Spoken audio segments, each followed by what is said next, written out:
Okay, so we're starting an interesting new sugya. Obviously, continuing on the discussion of ribis, but it's amazing how many different ways we can attack this issue, the Indian of ribis, and have detailed understanding of machlokes. So here we're starting from Tan Rabbanan, the third line from the top on Ayin Beis Amid Aleph, near the top, Ayin Beis Amid Aleph, third line. The Gemara is going to start with Tan Rabbanan. Uh, so here, the Gemara is going to tell us what happens if you engage in a loan with a non-Jew, which of course is not problematic, and that non-Jew becomes a ger. So now he converts, he's a ger. What do you do with the loan? How do you deal with the loan? In other words, is the loan already in place and therefore it's okay, or does it change circumstance because he's a ger? It's an interesting question because you've now changed the sort of the facts on the ground. So how do we deal with it? So it's an interesting Gemara, and the Gemara is going to sort of go into this in some depth. Tell Rabbanan, Yisrael shalava mos min hanochri beribis. Okay, a Yisrael, a Jewish person, borrowed money from a Nachri, Ribis, no problem. It was a coffin along the milveh. Now, what does that mean? So apparently, I don't know that we do that so much now, but apparently, let's say he borrowed $100 and the Ribis was 10. So the total is 110. So what they would do is they would recast the loan as a $110 loan. It wasn't 100 plus 10 ribis. It was somewhat normal to say, okay, you have a loan with $110, and from a certain standpoint, it makes sense because you're taking the whole number and putting it together.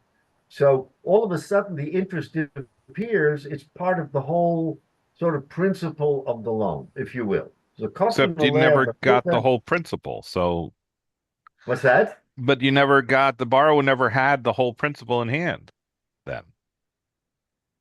Right, but we're saying that the principle of this loan was 110. You're right, 100 that he gave, maybe 10 on call it on terms or conditions, which ultimately may not come to fruition, but he'll have to pay it back. So you're right from the standpoint that he never got the money in his pocket, but from a standpoint of looking at the whole deal, at the end of the day, you're paying me back one loan of $110. That's the way they cast it. I don't know that that's such a thing we do today.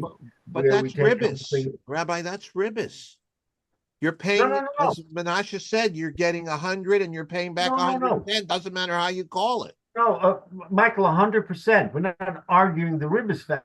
What we're saying is that first of all, you're talking about a Nachri, so we're not worried about ribis. But what the Nachri did was he said, you know what, the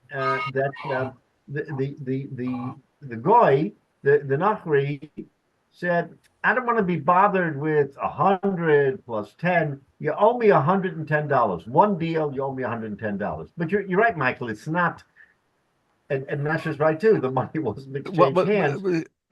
Here's the other thing. You say, oh, but it's not it's not, it's with the goy, so we're not worried about ribis. No. It's still ribis, but first of all, it's a goy, so there's no ribis. Right. But we must be bringing this down. I haven't looked ahead, but we must be bringing this down because we're going to end up applying this somehow to Jew versus Jew, and it's all of a sudden going to become a problem. Exactly right. Because from a practical standpoint, what difference does it make? But the goy says, you know what? I don't want 100 plus 10, just $110. That's the deal. Okay. As Rabbi Hyatt all of a sudden said, wait. Right. And many of us are mechaven to the wait. We know what we're mechaven to what the questions are. Okay. So that's the point, and you're asking the right questions. Now what happens? Minas Gayer. Okay, for purposes of this particular fact pattern, the goy, the nachri, is megayer. Now the question is when is megayer? So wait a second, the Gemara is going to explain. But in the process of this whole story, he's the Megayer. Says the Gemara, Im Kodim Shenis Gayer, if before he converted Zakaf and Bamilva, they took the interest and stuck it into the principal and made one deal, then Gova is a Karen, but Gova is a Ribis, then the non-Jew who became the lender, who became a ger, may collect Karen and Ribis, even though he's a Jew now, but that Ribis already was subsumed into a loan before he became a Yid. So does that satisfy your point, Michael? Because what happened here is that they made a deal, and as Amnasha said, what's the big deal? I mean, one way or the other, it's quote unquote Ribis, but it's a goy. But what happens is if he's Megayer, and now this Indian of Ribis hovers over him, says the Gemara, if he made the agreement to Zokin alav v'milva to include the Ribis into the loan, then he can collect both because he's collecting only a loan, not Ribis. That's how the Gemara looks at it. So why wouldn't you just start from the beginning and making it built in? So you say,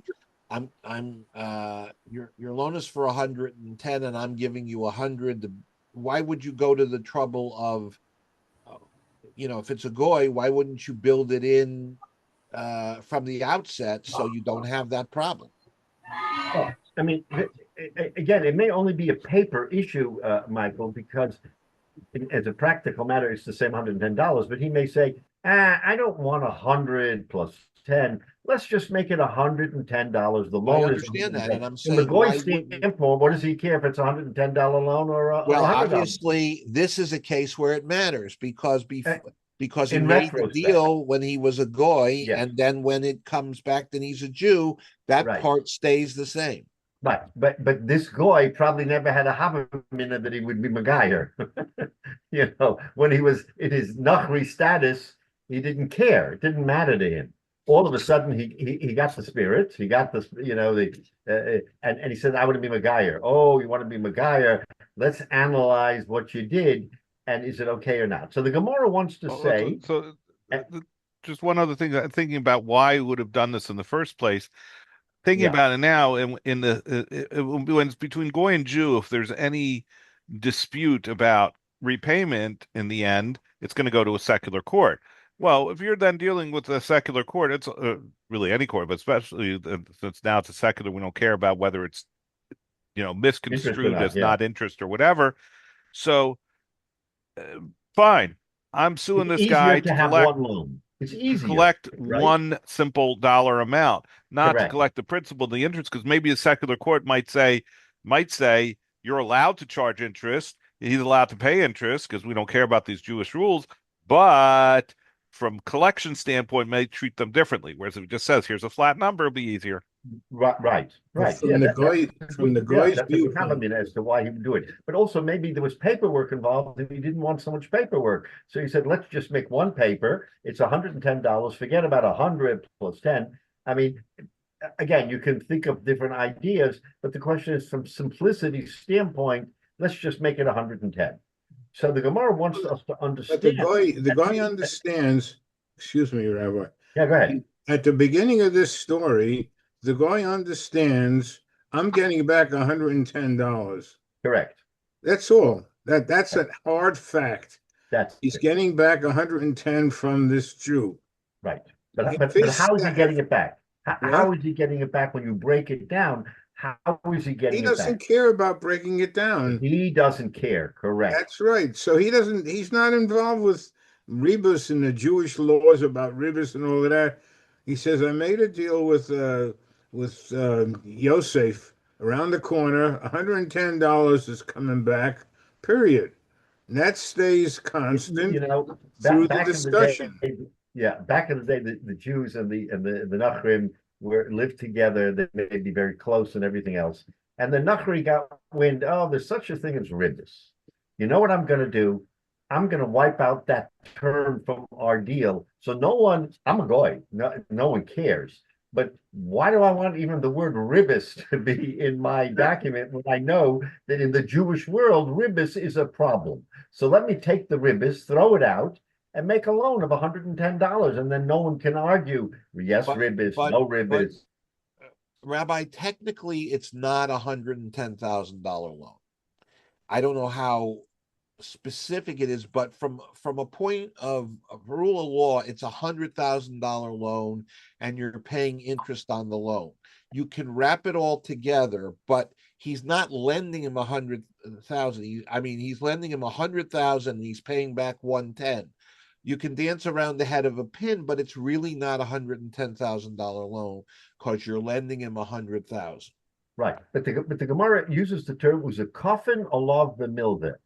What is a coffin alav? It means they recast the loan into one loan, not 1 + 1, but one loan of 110. I get your point, but in point of fact, they made a change on the paper, and they said it's $110,000 loan, period. But technically, I mean, I understand that you can cast it as one amount, but technically he's not loaning him 110,000. He's paying a fee for the borrowing of 100,000. So to say that it's one loan of 110,000 is not precise. Right. But so normally we don't care because he's a nachri and you got to pay him. Why do we care here? Because all of a sudden this nachri was a megayer, and the question becomes, if he's a ger, what halachas apply to him vis-a-vis ribbis? So the Gemara wants to sort of do a bifurcation and say, listen, if you recast the loan, I know from Michael, from your point of view, it's a loan, it's a loan plus interest.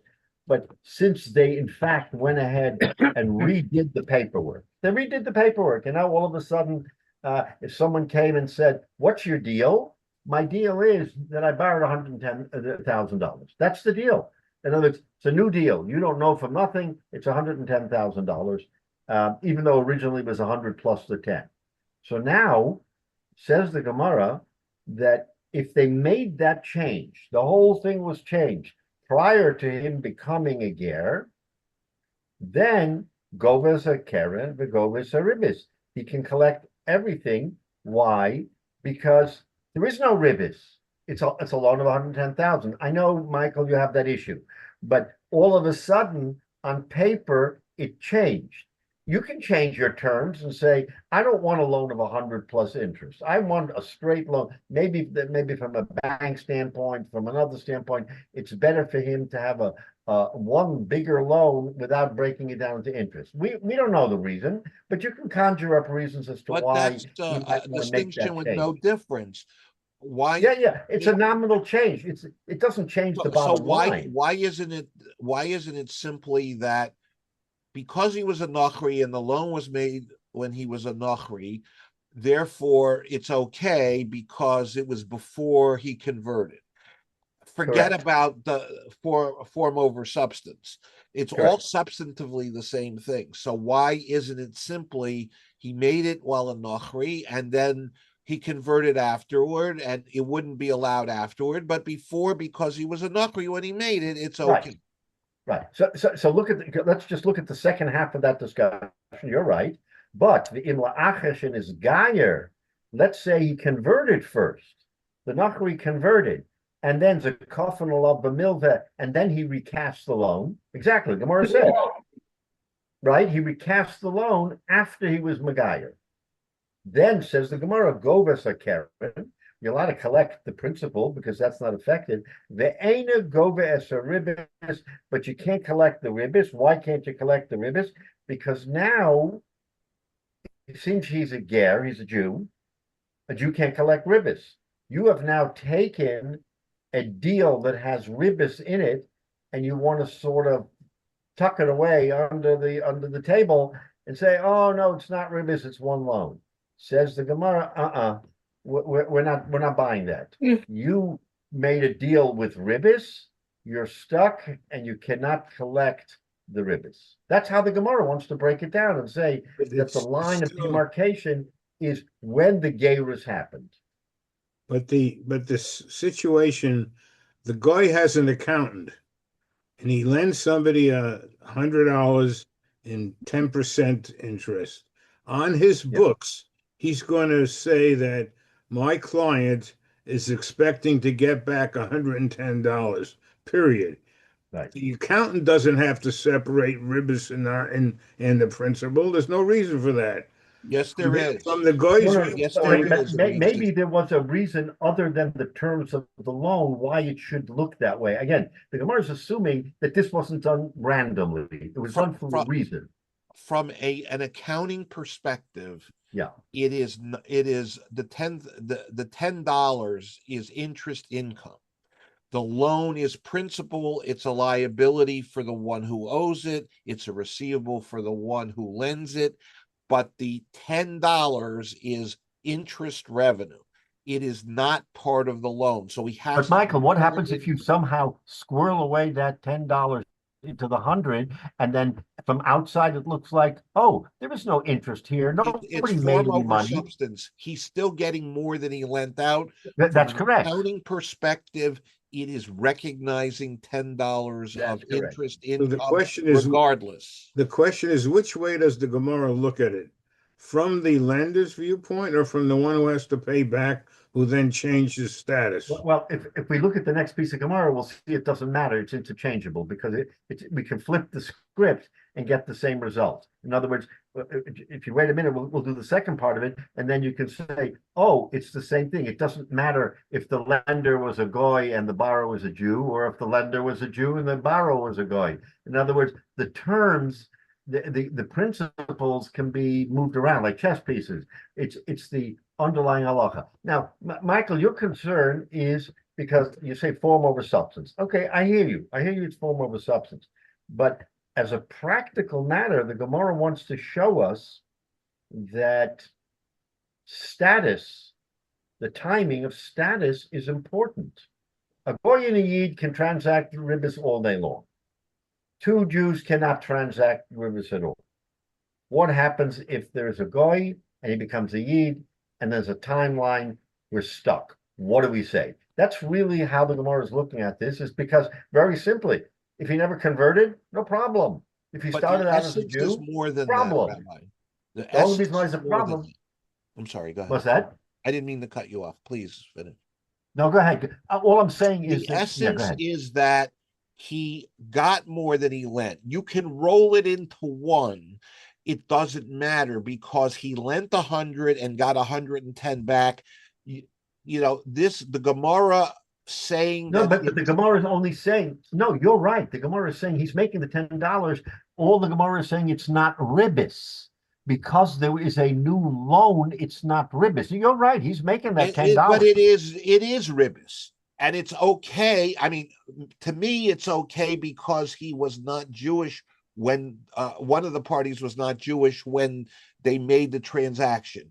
But it is ribbis because if you only, the essence is you're paying back 110 on 100 that you received. That is ribbis. I don't care how you call it. It's ribbis, and it doesn't matter if it's before or after. It's ribbis. To me, the essence is that he was not, both parties were not Jewish when the loan was originally transacted, and therefore you're not going to change it. But to say that afterward you recast it, that's just that's wrong because he's making money on the loan. And it doesn't matter the timing of that. What matters is that he was a non-Jew before, and that's when the transaction took place. Right. So from the standpoint of form over substance, all these things, you're 100% right. But two people who enter in transaction set terms. They set terms. I'll lend you $100. You pay me interest on. Then they each went back to their respective businesses, and they came to the conclusion, separately or together, from our business standpoint or from your business standpoint, a loan of 100 plus 10 doesn't really make sense. We're not going to look beyond it, but we're going to say that in real life and business terms, that can happen. Borrowing 100 and getting $10 interest doesn't make sense from the standpoint of how I conduct my business or you. So let's sit down and let's figure out what's in our collective interest. Now, you're going to say, oh, it's a sham, it's really interest, it started out as interest. I'm not arguing with you. It was interest in the beginning, but the parties are entitled to say, we don't like this form over substance. We don't like this form. We want a different deal because it benefits both of us to have a $110 loan, period. But Now, your argument is, but it's still interest.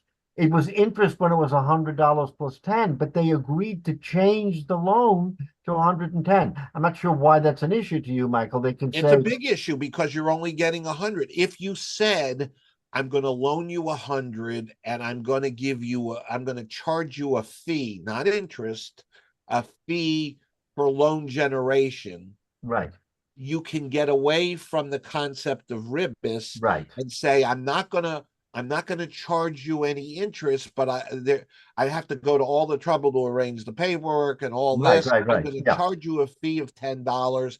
right. That is acceptable because it's not ribis. So, but to say that whatever form you cast it in, it's you're only paying 100. I mean, if 100 is the loan and 10 is the fee rather than interest, because we are allowed to charge fees, but we're not allowed to charge ribis. Right. So that's how you get around it. But the way the Gemara is doing this is not getting around it that way.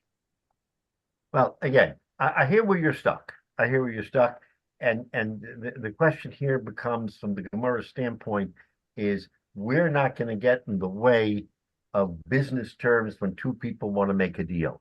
Two people can make a deal, especially if it's a non-Jew and a Jew, and they can get interest and everybody's happy, nobody loses any sleep. However, if the parties find for whatever reason that a loan of 100 plus $10 interest doesn't suit their business purpose, then they can recast it and say, forget about it. This doesn't make sense for me or for you. Let's just make a $110 loan. I think as a straightforward proposition, Michael, I think you have to accept that they're entitled to do that. And once they're entitled to do that, then the only question here becomes, from our standpoint, in the timeline, did they do it at a time when the nature of the parties changed, and therefore, like you said, what looked like a loan with ribis, they sort of sleight of hand made it a loan without ribis, but it was for the purpose of getting around ribis because the guy converted. So in other So words, when he converts, yeah, he knows that historically the extra $10 was allowed, but now he's converted, it's not allowed. that's So correct. the guy can basically say, I'm going back to a $100 loan. Forget the 10% interest. I'm not going to collect it from you because I'm Jewish. If he does that, Tavar Lavrach, that's great. But he wants the extra 10, and the Gemara says you can't collect it Yeah, because you're a Jew. you're a Jew, and you made a loan with interest while you were a Jew. That's exactly the way the Gemara wants. So let's hold. I mean, okay, let's hold the questions. That makes sense. He's Right. not going to collect the interest, and it goes back to a $100 loan. He's Jewish now. If You that, give him an yeah, aliyah and all of that. yeah. That's the sense of what the Gemara is saying. It's govus a caribbean and govus a ribis. Now, let's flip the script. Okay, Nachri Shalava Mos mi Yisrael beribis. The lender was a Jew, not a Nachri, and the borrower was a Nachri. Now, what happens? Same set of circumstances. There's a couple of the mill there. The parties agreed to recast the loan as one loan of 110. Same facts. Viniskayer, and the borrower was Megayer. So says the Gemara, Im Achalon Niskayer the couple of the mill there. If this recasting of the loan was done prior to the borrower being Megayer, then Govus a Karen, Govus a Ribis. You can collect the Karen and the Ribis. Remember, we're not calling it Ribis anymore. It was Ribis in the first iteration, but now it's not Ribis because basically it's part of the deal. But we know it's Ribis. But we're saying this Ribis is exempt from the law because of how it was constructed along the timeline. But in Misheniskayer, if once the borrower is Miskayer, it's a kafel of the milda, they agree to recast the loan. Then says the Gemara, Govus a Karen, and Govus a Ribis, that he can collect the Karen, not the Ribis. So basically, the Gemara is telling us it doesn't matter what side of the aisle the Jew or the Goy are, whether the Nafri is the lender or the borrower, or the Jew is the lender or the borrower. The principle is the same. Timing is all important. If someone is going to be Miskayer, then Kekatan Shanola Dummy, he's a new person. As a new person, he's a Yid. So he has certain achrayas. You can't say, oh, but he transacted when he was a God, but he's a Yid now. So if in real time he's a Yid, we need to understand what deal did he enter into as a Goy, and what deal did he enter into as a Yid. And so the Gemara makes it fairly simple. I know we're going back and forth here, Michael, and we're asking questions and we're trying to sort of dig out why some of this should be accurate. And I agree, it is a question of form over substance, but the Gemara is saying that matters. Status matters. The same deal, depending on the status, matters as to whether it's interest or not, ribis or not. And that's exactly how the Gemara wants to conclude, is that you can't just say, oh, he started the deal as a goy, therefore the whole deal remains the way it was from day one. Doesn't matter what happened subsequently. Gemara says, no, we reckon with the deal along the timeline, along the terms. And something changes, we have to recognize the change, both in terms of his becoming a ger and in terms of changing a loan to a loan with ribis to a loan without ribis. So both of those factors come into play when you have a circumstance where the status of one of the two, the borrower or the lender, changes from a goy to a yid, and the ribis is what is the issue. All right, so that's how the Gemara wants to look at it. Now, lest you think that that's super clear. I mean, it's clear to us. Says the Gemara, no, that's just the Tanakama.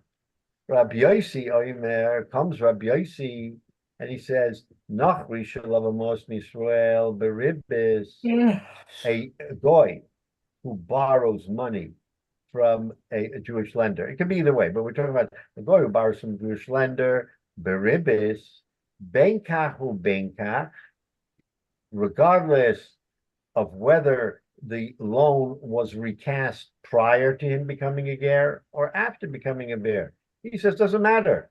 Benkach hu benkach, goyvis a keren, goyvis a ribis. He can collect both.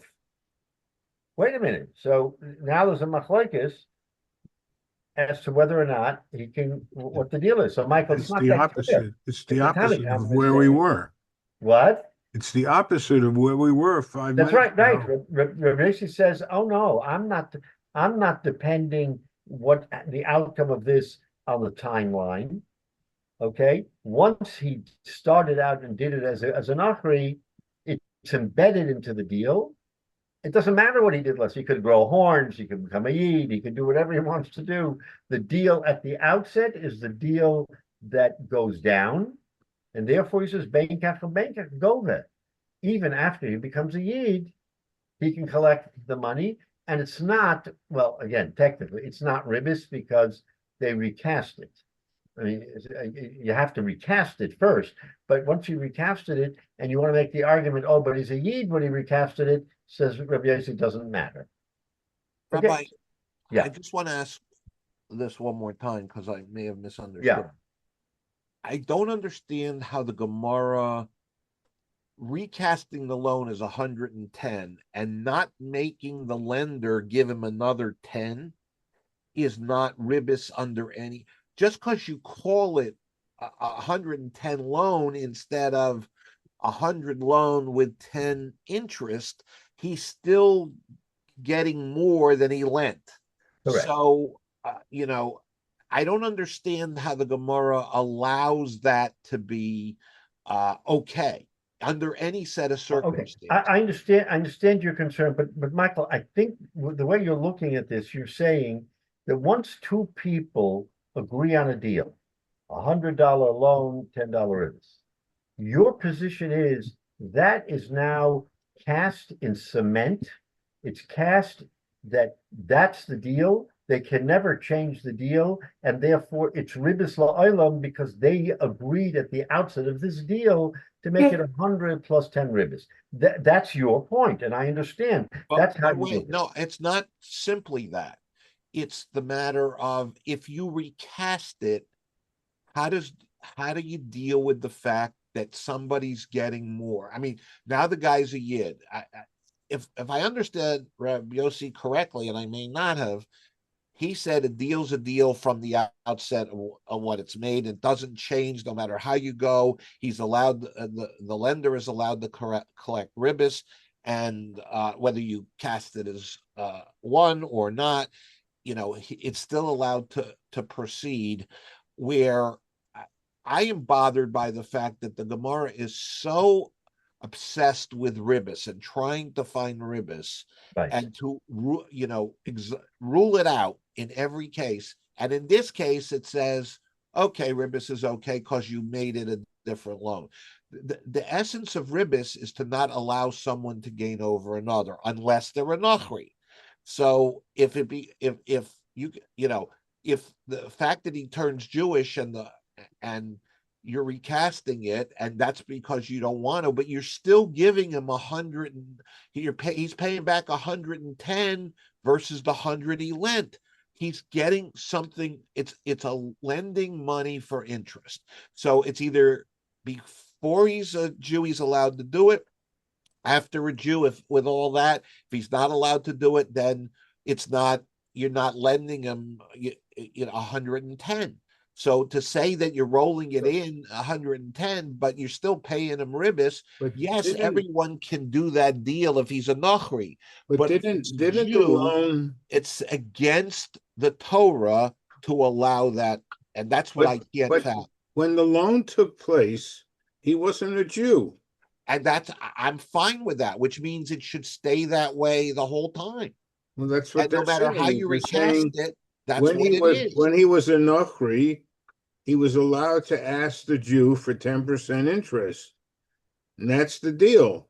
I mean, there is nobody wiped away that deal. Yes, they have. A new one. What if I understood the Gemara correctly, if they recast it as a $110,000 loan, remember, he's not getting an extra 10. So, and that's okay because he's still paying ribis, but now he's a Jew.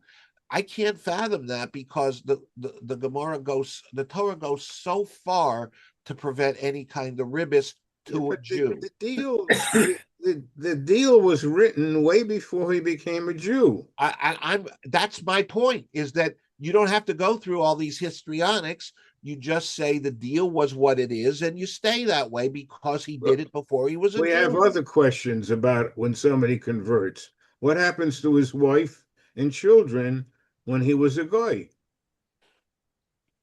Well, absolutely. But we're not talking about monetary transactions. No, I'm just saying this alone is no different than the other problems he has. It's very different because you're saying if he's a Jew, you should either do one of two things. You should say, okay, ribis isn't allowed. And so to the extent that you're paying interest over time, at the point you convert, no longer can you pay ribis. So what you've paid so far is fine, but the difference is you're not paying because it's a Jew to a Jew. Michael, when he borrowed $100 with 10% interest, let's say he's paying back every month. He's also paying back the interest every month. Right. So at some point he doesn't owe the 10% interest. That's what I'm saying. That gets depleted. But my point is it should never change. It should Well, never I, change I, I, because it was I made as a think, dog. Michael, what the Gemara is really telling us here is that we know how serious ribis is, no question about it. It's midaraisa, it has all kinds of problems, especially if it's 10% on a loan, it's ribis daraisa. There's no question about it. So how can we mitigate the Aveira? The Gemara is always thinking about that. How do you mitigate the Aveira if a person actually transgressed? How do you mitigate it? So the Gemara is telling us there's a way to mitigate. You can take the loan that has the interest and wipe it out and say, I am not charging you interest on this loan. No isser, nothing. But I am, in fact, lending you $110. I'm allowed to lend you $110, and you're allowed to pay me back $100. You're saying it's a fiction because it's 100 plus 10. Ein hachinami. But It he is didn't. a fiction in the sense that that was the original deal, but because the parties are now two Yidden, and they're saying, uh-oh, we stepped into it, and now what am I going to do? 1 second, Rabbi, excuse me. When they make the deal, it's $100 and 10%, $10 interest. Correct. Now, at that point, he's still a Nochri, Right. and the Jew owes 110. And it's No totally question legal. about it. Totally legal. Yeah. He becomes a Jew. It's still the loan is still there.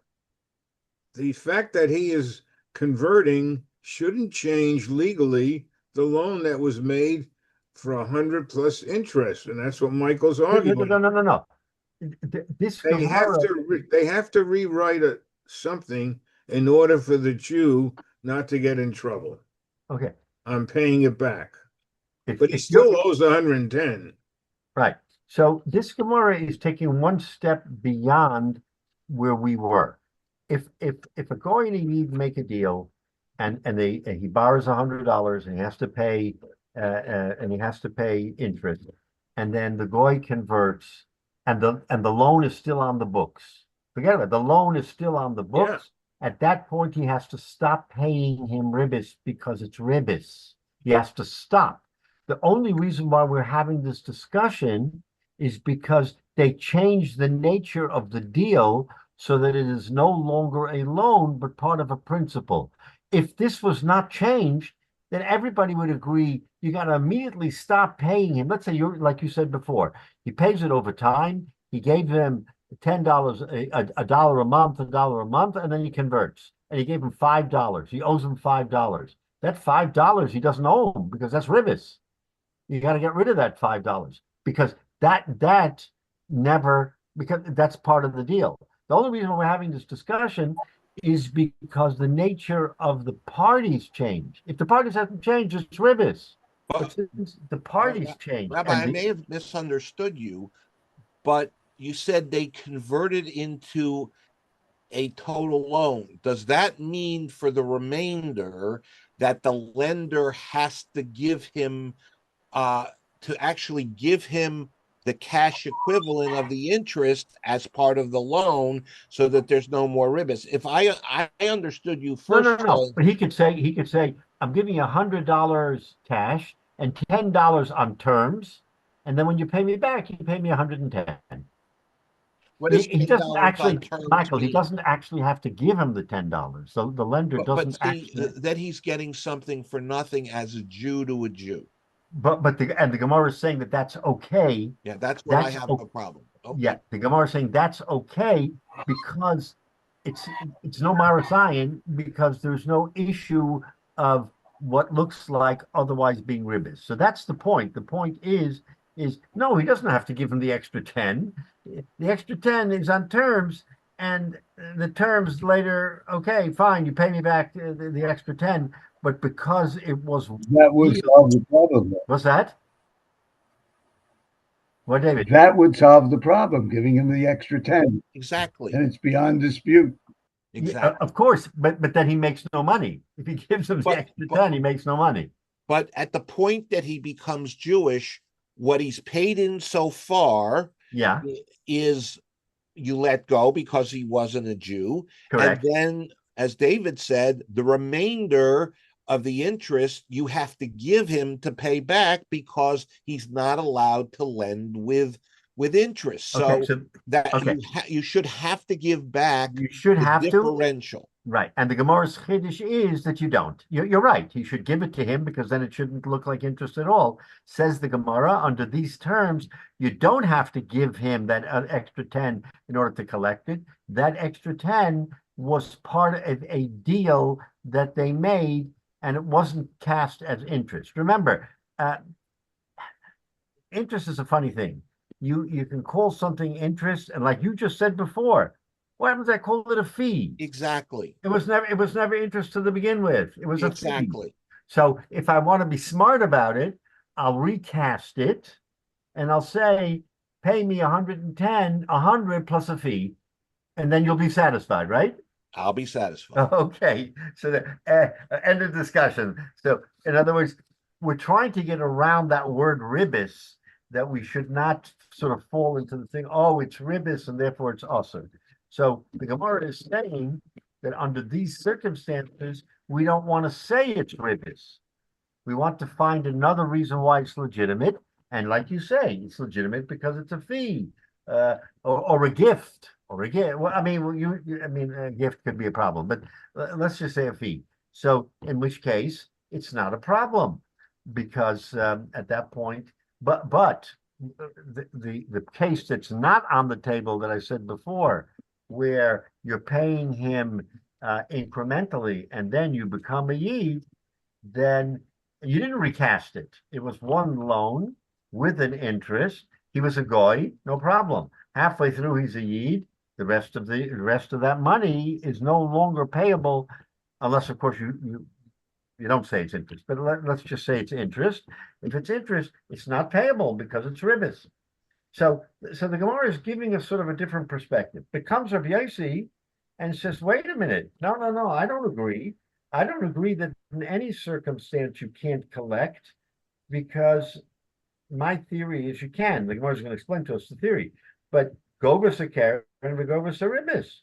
You can collect both the Karen and the ribis, and I have no problem with that, whether the conversion was before or after the recasting of the loan. Doesn't matter.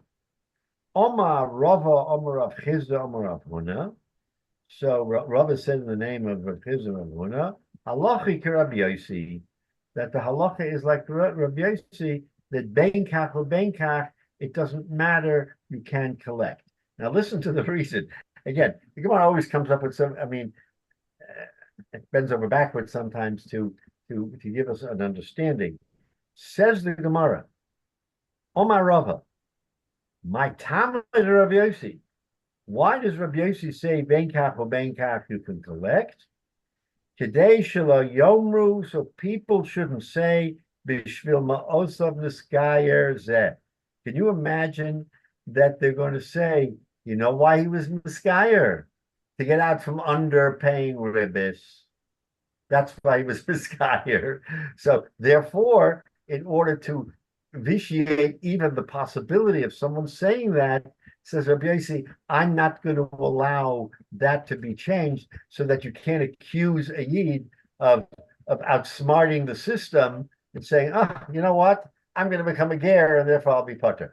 And sadly, in Jewish history, oftentimes Jews are accused of doing something underhanded that the law, as it states, doesn't allow it, but you find a way, a loophole. Now, of course, in our society, especially we see it with the president, but it doesn't mean everybody else, there are built-in loopholes into our entire system that make it legitimate to do certain business and, let's say, not pay taxes.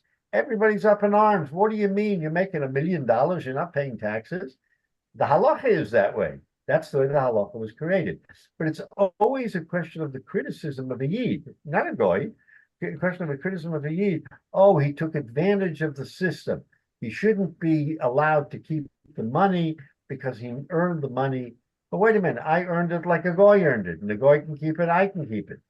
nevertheless, this is how the Gemara wants us to understand the system, that it really becomes a problem if you allow certain things to happen and allow the criticism in Marasayan and the criticism. So the Rava, and this is an undisputed response, because the halacha is like Rabbi Yossi, that we take a more serious view of this, and we say ben kach u'ben kach, you're allowed to collect so that no one should later on have a tiny. Okay, so now so that kind of ends the conversation about a ger. Okay, it's a fascinating discussion because gerus is one of those things that changes a person's status. And we're talking about the halacha of ribbis. What about everything else? You meant the question before, Jay. Yesh and this guy cutting dumb. I mean, what about his wife and child? Okay, He loses them, right? He doesn't. They no, don't. What? yeah, they're not his wife and child from a practical standpoint because he comes into this world unencumbered. So there are far-reaching repercussions to becoming a ger, other than just ribbis. We're focused on ribbis, which is of course a serious issue. But think about all the things that a ger has done. A non-Jew has done, and when he becomes a ger, what's the story? How do you deal with it? I mean, it's again that whole parsha is very complicated, but from the standpoint of our Gemara, we see that we find a solution. So basically finds a solution. Maybe he finds his easiest solution and other things too. I won't go there, but nevertheless, that's the halacha, and that's the way we hold. So it's not a question. Now, let's go a little bit further, because we're going to open the door to a very debatable question, which again, I think everybody's going to sort of raise an issue or take a position. What is the question? Shtar shekasav bo ribbis. A shtar that has ribbis in it. Now, let's just go back. There are four parties to a shtar: the lender, the borrower, Adim, and an Orev if there's an Orev. So every one of those people who come in open-eyed into that deal are guilty of ribbis. Not just the lender and the borrower. How could the Adim agree to sign a deal? Their nemunus is at stake, and they're going to sign a deal where the Malva lent the lover money for ribbis. That makes him posulatus. Can't be an aid. So the Gemara now wants to ask the following question. If a shtar has ribbis, of course it has Adim in it and everything else, then says the Rabbanan learn, konsen osa, we penalize the lender for engaging in such a loan. Now,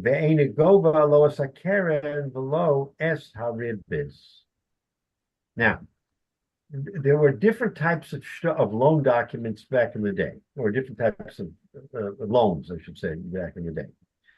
And we have it here too, but for practical purposes of the halacha, a loan that is documented, that's the best kind of loan, because no one can dispute you made the loan.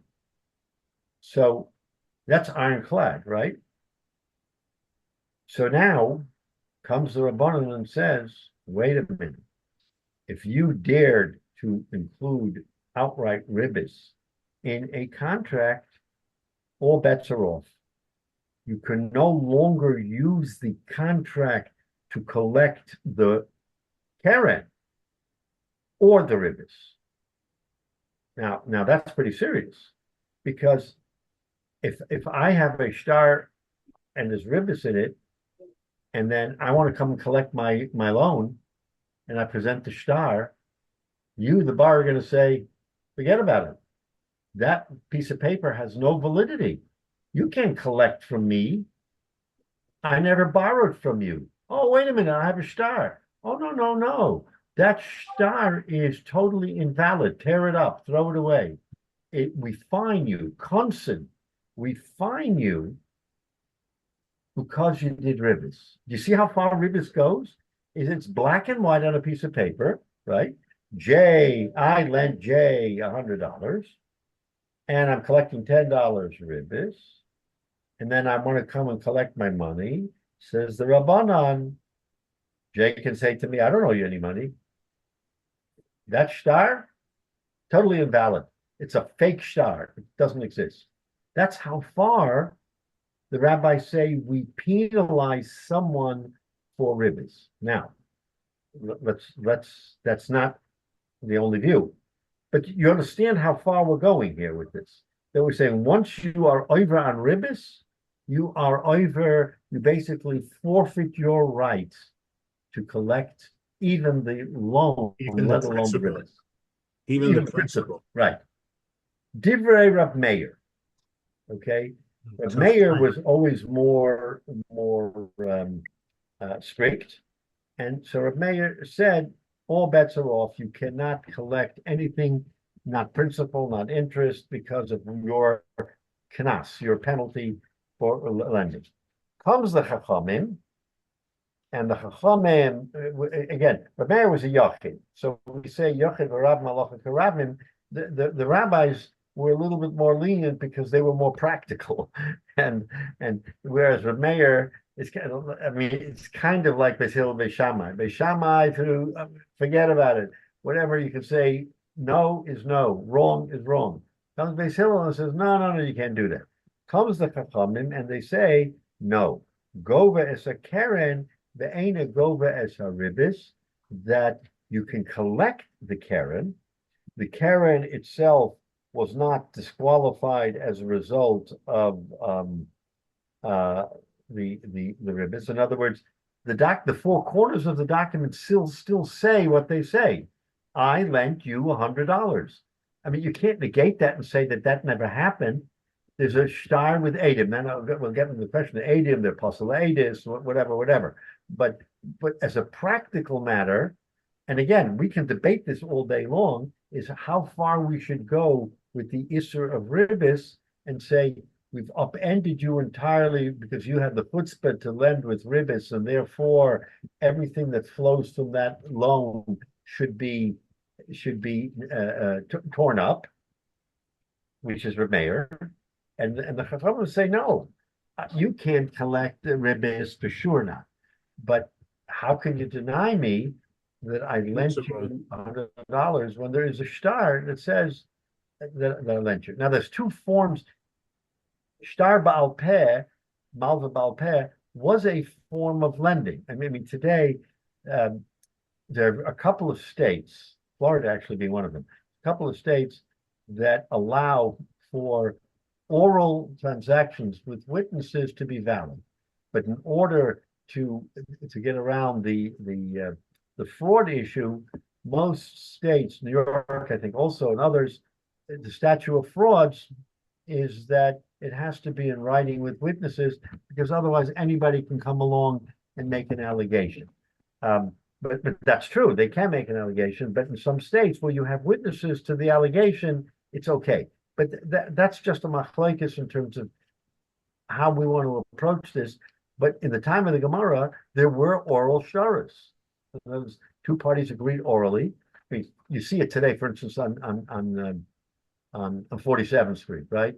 I mean, very few of many of the diamond dealers don't have anything in writing, right? They make an oral shtar, an oral agreement.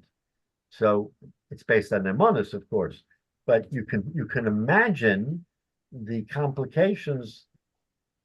You're dealing with tens of thousands of dollars or more, and you don't have something that's documented.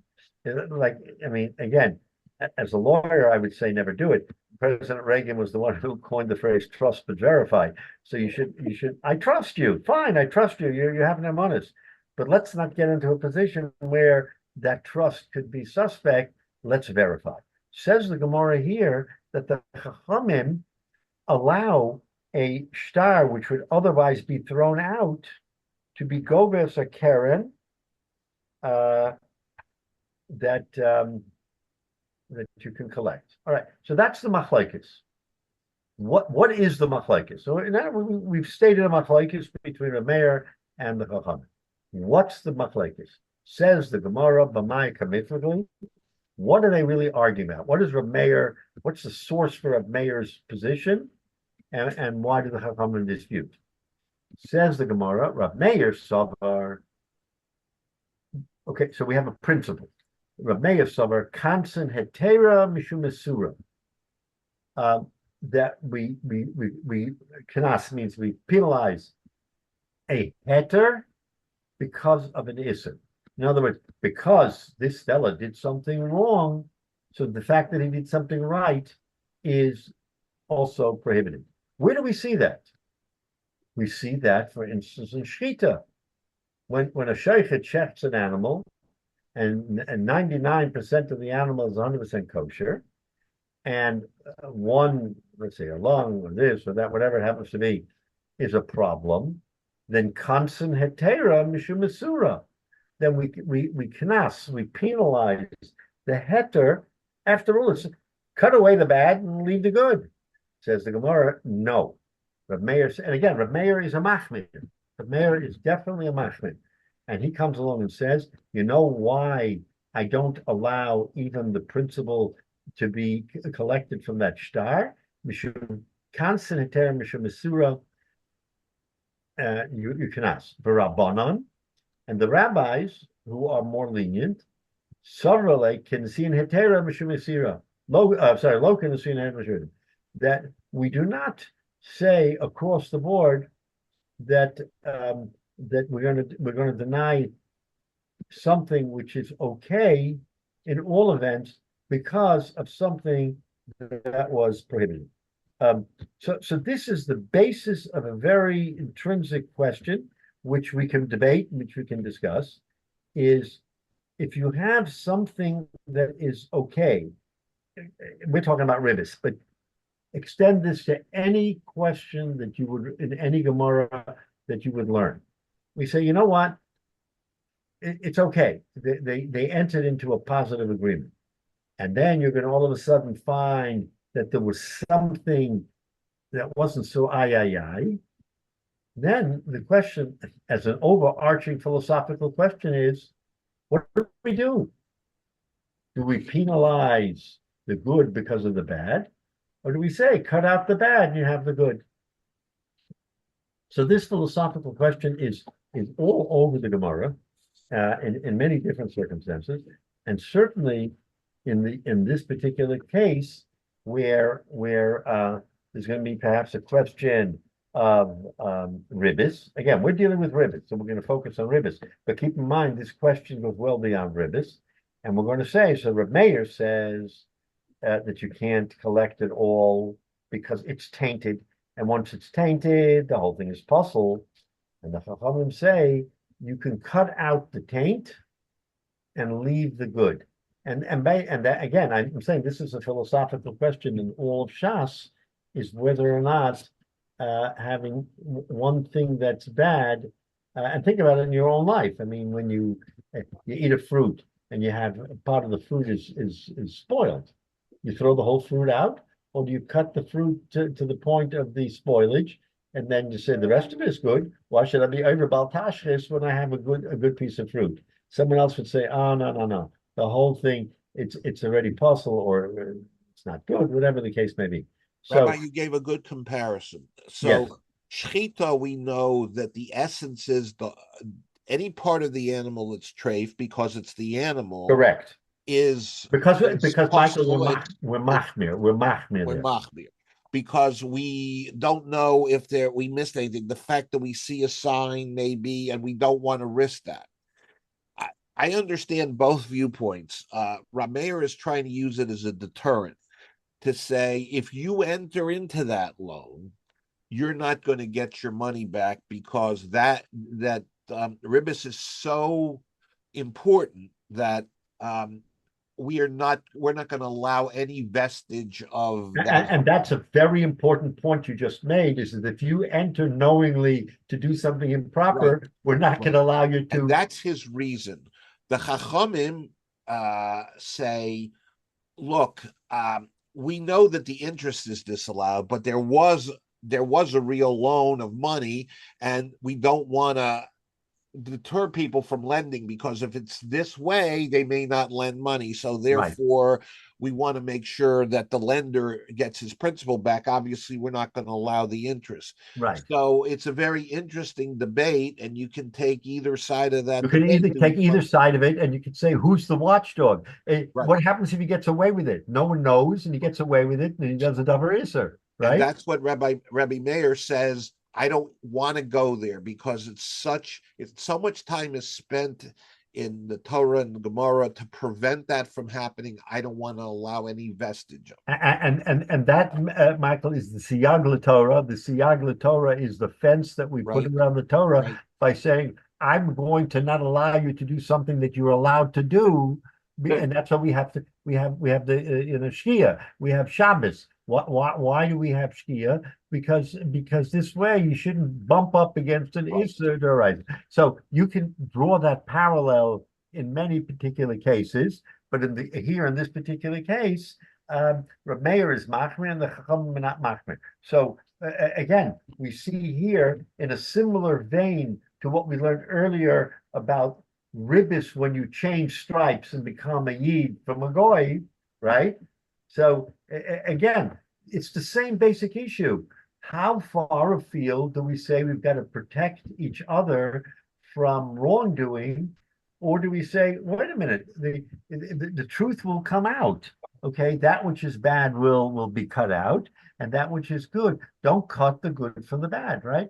I mean, it's a kind of an odd analysis, because we say that the Isser of Boirer is taking the good from the bad. But if you remove the bad and leave the good, it's not Boirer. Why isn't it Boirer? You're still picking apart one from the other. Okay, so the Torah tells us that a person would always look for the positive side. So say, oh, I'll take a shtickle of this, a shtickle of this, and leave the rest of it for the dog.